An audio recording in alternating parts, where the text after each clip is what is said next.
Okay, welcome to this week's show host series. I have been thinking about something I heard a brilliant writer say probably a year ago that I've just had in my notes that I wanted to talk to you about specifically in the context of being a show host and the reason why people don't make the media they dream of. This writer said something to the effect that the reason we don't make the media, the biggest fears that stop us from making the writing or the book or the media or the podcast or the YouTube show that we want is because of our fears that we think are going to happen if we do that, right? This is tale as old as time. So many brilliant creatives have talked about the fears that keep us from making the media that we really want, whether that's writing or art or music or podcast. And I wanted to just kind of make a video that captured some of the top fears I see blocking people from making great podcasts. And obviously, to give you some encouragement of how to move past those fears if this is something that's really called to you for a while now, or maybe recently, and you feel like I have got a show in me. Like some people say that, right? They have a book in them, they have a TV show in them, they have a movie in them, they have a script in them. Some people have a podcast in them. And I know because so many people tell me this. I'm the producer. I'm the person who people come to and say, I have got a show in me. I've got a podcast in me. I can see it. I can hear it. I can feel it. And here's why I haven't made it yet. And here's what I'm scared of, or here's what I don't know. So I would say top fears for why people don't make a good podcast that they know they have in them. They don't want to sound stupid for obvious reasons.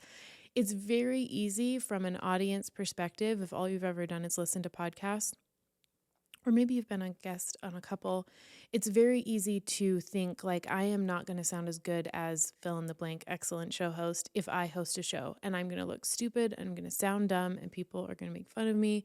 That's like a core human fear. Public speaking, similar. So here's my suggestion for moving past this fear. If you've had the fear that I can't be a good show host, like I'm going to sound so stupid, I'm going to sound dumb, boring, ignorant, etc. I want you to think about everybody who started podcast episode number 1, probably by themselves, maybe in the basement or in a garage or in a little home studio. And what do you think they sounded like? Do you think they sounded polished and thoughtful and beautiful and nailed it the first time, or the second time, or the 10th time, or the 50th time, or the 100th time? Everybody started not being great at this. Podcasting, especially. Podcasting literally started as just like a very kind of grassroots, homegrown, in the garage DIY medium. So you're in really good company if you don't sound good right away. It's impossible to get better at podcasting without doing podcasting. As a show host, as an editor, as a producer, any of the roles, but we're talking about you as a show host in this video. So I want you to take courage that everybody sounded dumb or semi not good when they started. That doesn't mean you shouldn't start. It means that you should invest in coaching and training and practice, and you should watch videos and read blogs and hear podcast hosts talk about how they got better. Like, you can be better than other people when they started, but don't not make a podcast because you're scared of sounding dumb. All the good podcast hosts didn't sound great when they started.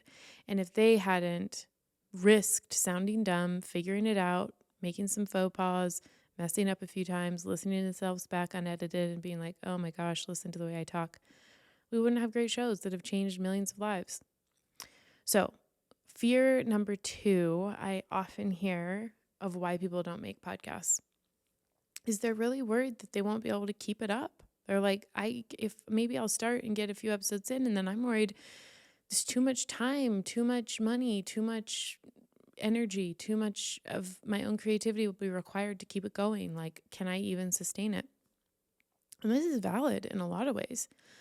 But I want to give you a recommendation or an encouragement, if this is your fear, of a helpful way to move past that, because those are valid concerns.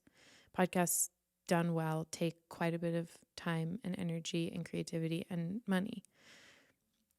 If you get really clear about who you're making the show for and why you're making it, a lot of those other questions about like, how am I going to sustain doing it? How am I going to pay for it? How am I going to keep up the energy and the time? A lot of those questions are much easier to answer if you first know who you're making the show for and why you're making it. Because once you figure those two things out, you can then very smartly and kind of mathematically decide, okay, how much budget am I going to put towards this? You just make a decision. Am I going to DIY this? Am I going to pay someone this much, this much, this much? Then you can also see like, how much time am I going to put into each episode? I'm going to decide it's for this person for this reason. So how much time?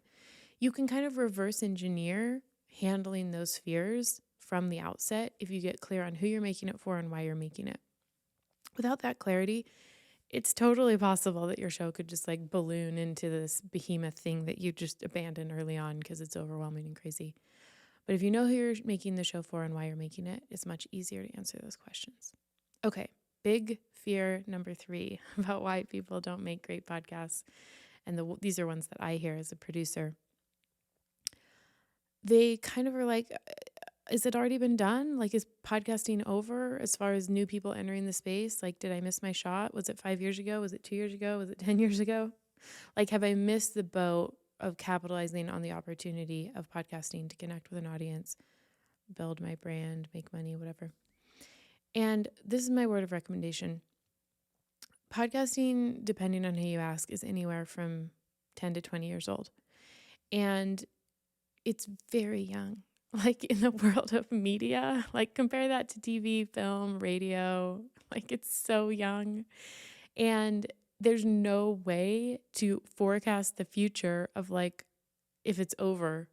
Like all signs indicate no. All signs indicate this is a growing, burgeoning media platform that is evolving very rapidly. It's kind of coming out of its teenager phase into its adult phase where there's structure and money and established protocols and tools and things like that.